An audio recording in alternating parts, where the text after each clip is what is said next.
Shodan, Shodan.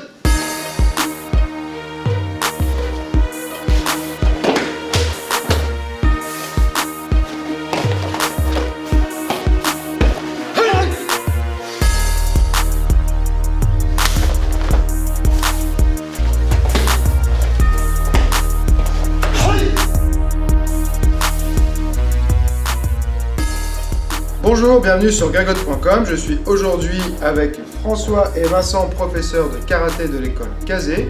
Ils vont nous montrer aujourd'hui le travail des katas et l'application également du kata. Dans le style Shotokan, notre style, nous travaillons beaucoup les katas dans tous les sens, seul, à deux, en application, au yo, dans des formes plus libres. Parce que dans les katas, il y a des clés techniques, il y a des clés respiratoires, il y a des clés de combat qui sont incorporées à travers la répétition et le travailler. C'est ce que nous allons illustrer maintenant avec un kata premier dan qui s'appelle Teki Shodan. Un kata assez simple que nous appliquerons ensuite. Shodan, Shodan. Hitch. Ni, entier. Hatch. Yo, tchuk. Ni, san, ho.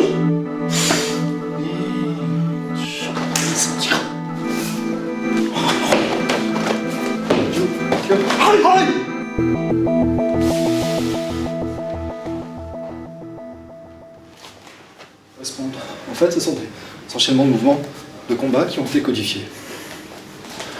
Décodons-les. Une fois doucement.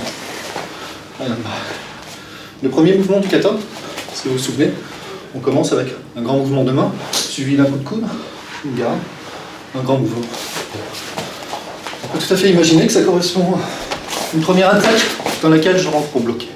Ensuite, je rentre avec un coup de coude. Lui absorbe, il tombe. Et on rentre dedans. Première phase du travail.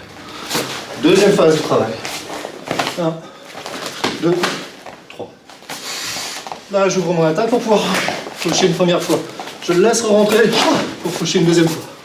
Et ici.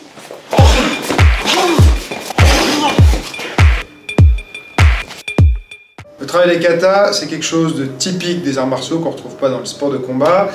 Il y a des gens qui ne vont pas comprendre à quoi ça sert. Personnellement, je trouve que c'est vraiment quelque chose d'utile. Ça permet déjà de mettre beaucoup de répétitions sur ces techniques, de travailler sur des qualités précises, d'explosivité, la précision, et en même temps, c'est quand même relativement physique quand c'est fait de manière explosive. Donc c'est un bon moyen de travailler la préparation physique spécifique à son style. Si tu as aimé cette vidéo, pense à la partager sur les réseaux sociaux, cliquez sur j'aime et laissez un petit commentaire. Et comme je dis toujours, celui qui croit savoir n'apprend plus, alors garde l'esprit ouvert.